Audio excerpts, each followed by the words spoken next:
Welcome back, Aces, to another X-Wing battle report. In this battle report, we have Matt versus myself, and I am flying Rear Admiral Chiraneau with Push the Limit, Rebel Captive, Ysanne Isard, Darth Vader, Seismic Charge, and Engine Upgrade, as well as Soontir Fel with a targeting computer, Autothrusters, Push the Limit, and the Royal Guard TIE title. Matt's bringing in a pretty weird list today. He's got 5 Green Squadron pilots with Predator and Chardaan Refit, which is it's nice to see A-Wings on the board. You don't see them very often these days. Right, and 5 of them, all with Predator. It's really similar to like the popular TIE Swarm with Howl Runner, but they're all... I like this a little bit more. All of the A-Wings are really self-sufficient in their own rerolls. There's no clear a support ship like Howl Runner. There's no clear target. Your priority tends to be pretty broad, and each ship is kind of self-sufficient. So yeah, and you're flying all 5 of them in a formation. The A-Wing's super maneuverable. And I mean, you get 5 of them pointing at the same target, throwing 10 dice with rerolls. It can just be devastating. It really doesn't seem like much, but it just really brings a lot to the table. Well, and the TIE Advanced, 4 TIE Advanced with Accuracy Corrector is not a horrible list, and that's basically the same list. It's a little more certain because of Accuracy Corrector, but with Predator, you're always getting at least 1 reroll, and against other Swarm or low pilot skill fleets, you're getting potentially 2 rerolls with some focus, which is, again, not an uncommon action to see on an A-Wing. You're going to get a lot of damage through. Oh yeah, certainly. And I'm flying my my favorite Chiraneau Fel build. Really like this, and I think I'm almost undefeated with this list right now. It's really solid, really working out well for me. I'm really liking the Decimator with engine upgrade and Ysanne Isard being able to push in the combat phase. It's really solid, really good build. I really like it a lot. It is devastating to see a big ship just disappear out of your arc just before you get to roll dice. It's almost more devastating than seeing it happen in the activation phase. Exactly.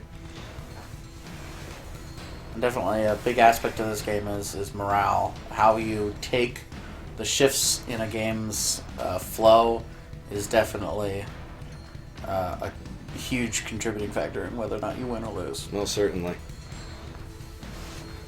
Here we got those A-Wings trying to dodge around that large asteroid.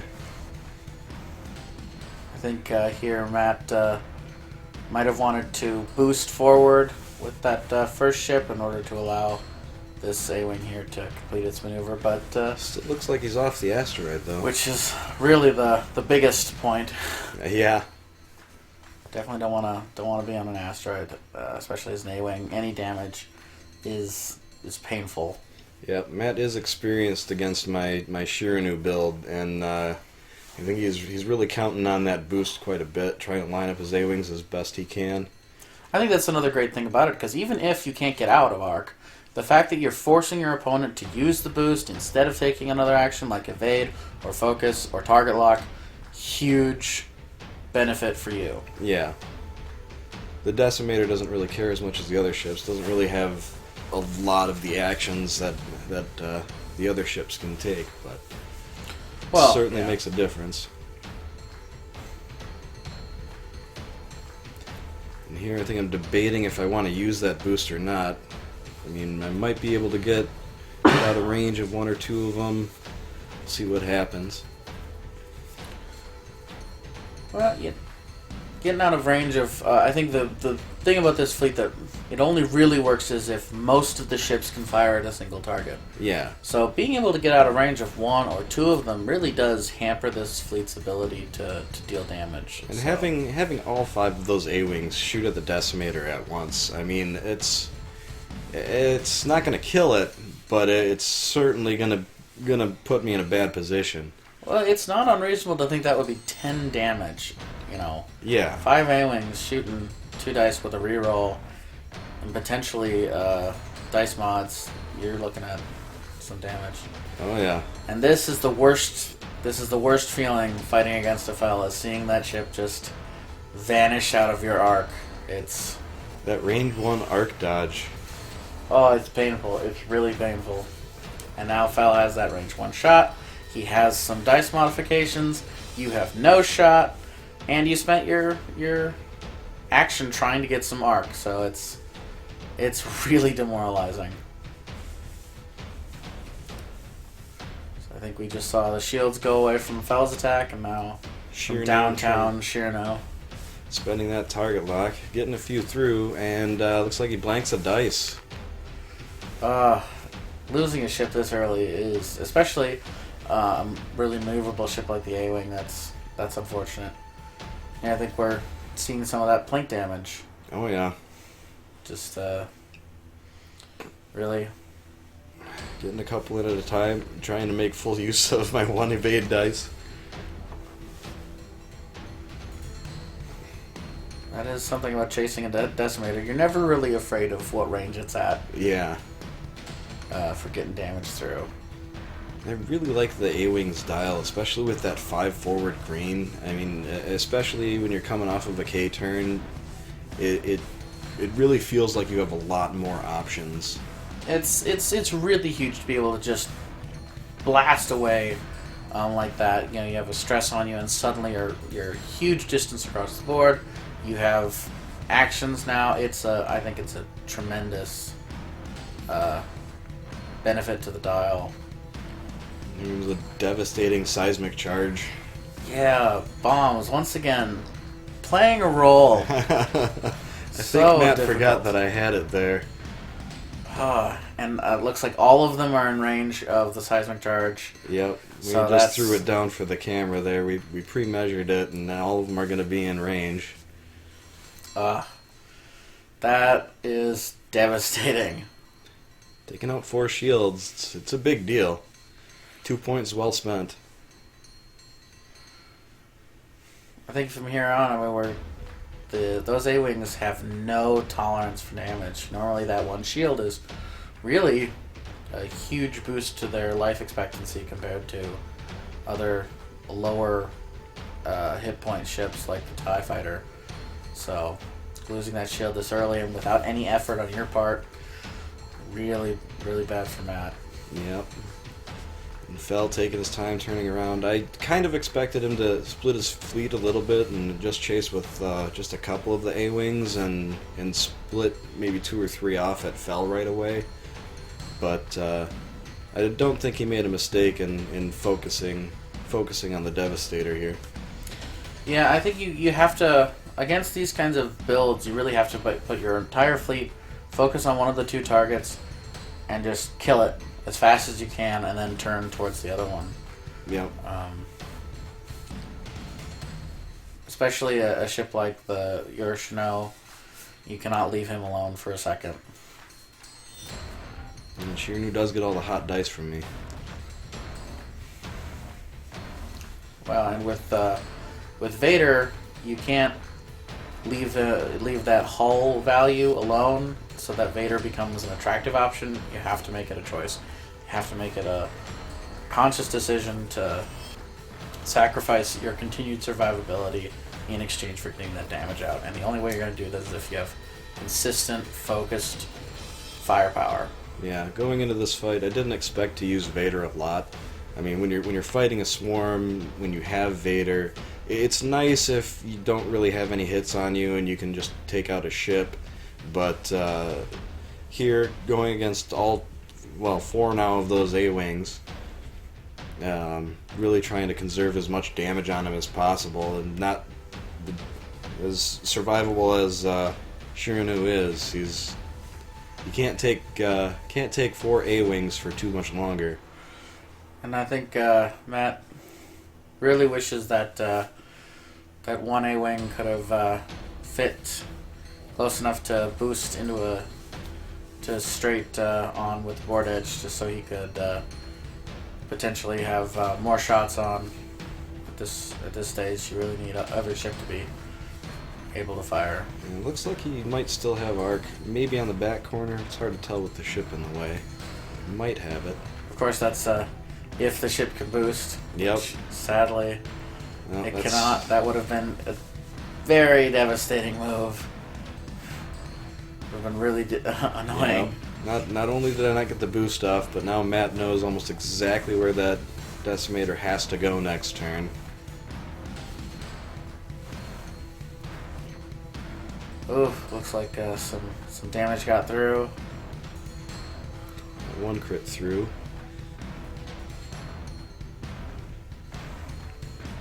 Still taking a lot of return fire, even through that asteroid.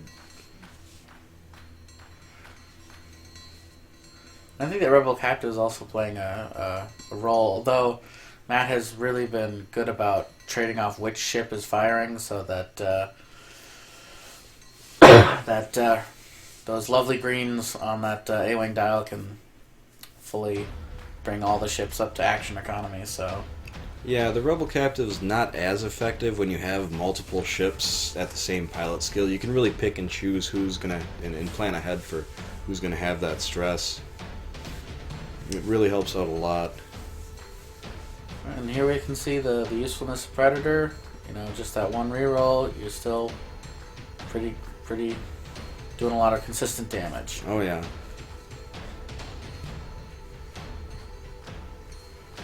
Alright, and here Matt does an excellent K-turn right into the bump zone. Possibly even taking the Devastator off the map, which would be huge. Oh yeah. Fell on 4 A-wings does not sound like a very promising thing.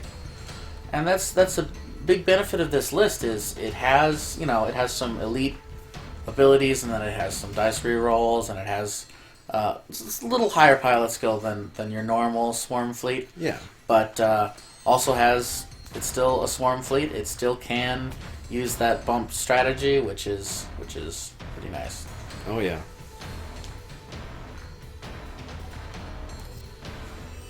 Here we go. Yeah. The epic bump. I guess a lot of people don't really know the proper way to make your ships bump.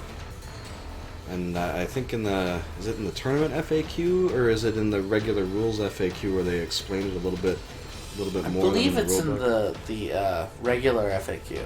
Yeah, but what you're supposed to do is after you lay down your maneuver template is to extend out the movement template with some of the straight maneuvers, and then line up the pips as best they fit along the track before the bump happens, which is what we're doing here. Obviously, it's real important where this ship ends up. If any part of that base goes off the world, he's gone. Well, and it really affects his future maneuvers also. So, you know, it's important that that you bump correctly. Because that can have a huge part of the game. Yeah, looks like he's just barely staying on. Yeah, breathing a sigh of relief. Oh yeah, just a little bit. And,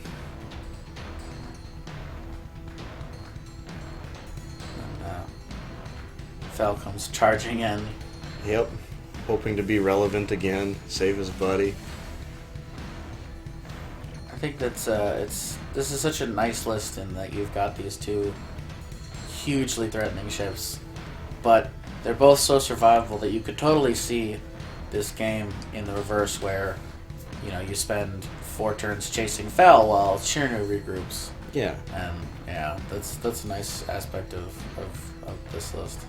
and Chiraneau's not really in a horrible spot here. I mean, he's still pilot skill 8.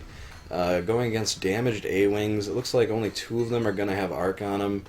And getting Ysanne Isard off, pulling that extra target lock in the combat phase just to help ensure being able to gun down one of these A-wings is really nice. Being able to get some actions out, despite having been bumped, is huge. It really cuts into the efficiency of the bump strategy. Yeah.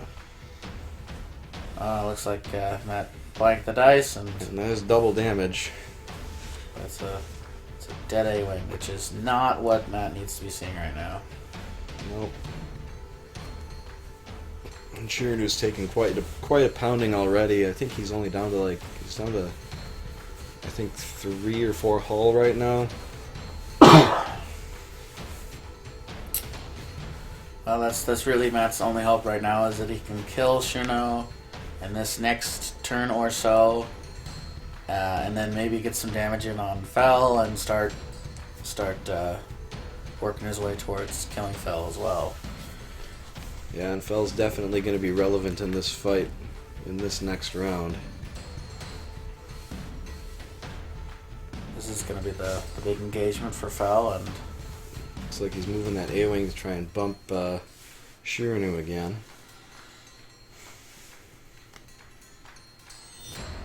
Bringing the other two around the rock. Really important that Chiraneau not get as few actions as possible in this moment. See Matt deciding whether or not he wants to take the focus or boost to make sure he gets the shot. And those A-Wings just being able to boost and change their facing. Really nice. I think I like boost a little bit more than barrel roll. I think in general it tends to be a little bit more useful, but barrel roll is a great action. Yeah. It's just boost tends to be a little bit better for board control purposes. Mm-hmm. We got Fel going in a little bit too hot. Fel bumping here. This is good for Matt, but this is a real tough decision. You've got three A-Wings barreling down on Chiraneau. You've got a bumped Fel, and you've got one A-Wing just range 1 looking at a bumped Fel with no tokens. I mean, what do you do? Do you try to go for Chiraneau, try to take off more damage, possibly taking him out of the fight, or do you take the shots on Fel while you've got it? I think here, you gotta kill Chiraneau, but really the most important thing is, can you live through this barrage of fire? Because you were going to get 2 ships taking 4 dice, and, well, that can happen, and then just losing a ship like that, not good for Matt. It looks like he's taking the range 1 shots on Fel. Getting a couple crits in there, and one goes through. And I think that was reduced agility by 1. Normally a devastating crit, but in this case, yeah, just in this not quite enough. situation, you've got the 2 A-Wings in front of him. I don't think either one of those A-Wings is going to possibly have arc on Fel. Not the worst, he can just get rid of that at his leisure.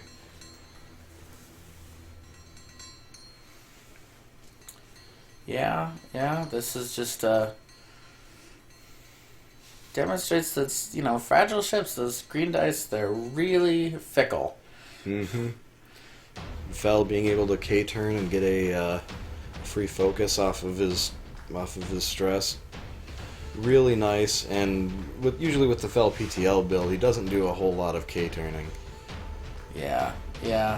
I mean, you normally don't see much K-turning out of interceptors in general, but it's important to use the tools you have when you need them. Exactly. Certainly the right situation for it there. Yeah, no, this is great position for him. Range 1 again on an A-Wing. Oh, just blank the dice completely. Another A-Wing gone. Just murdering that A-Wing. Chiraneau in range 2. Here, I think you do something a little... Yeah. A little mean. It was a friendly game, and I wanted to end it right away, so I decided to pop my Vader, took out Chiraneau's last 2 hull, but ended the game. So if it was a tournament, I might have done things a little differently, but didn't really matter there. Yeah. And as always, guys, thanks for watching. If you want to see more X-Wing battle reports, be sure to hit that like button, and don't forget to subscribe.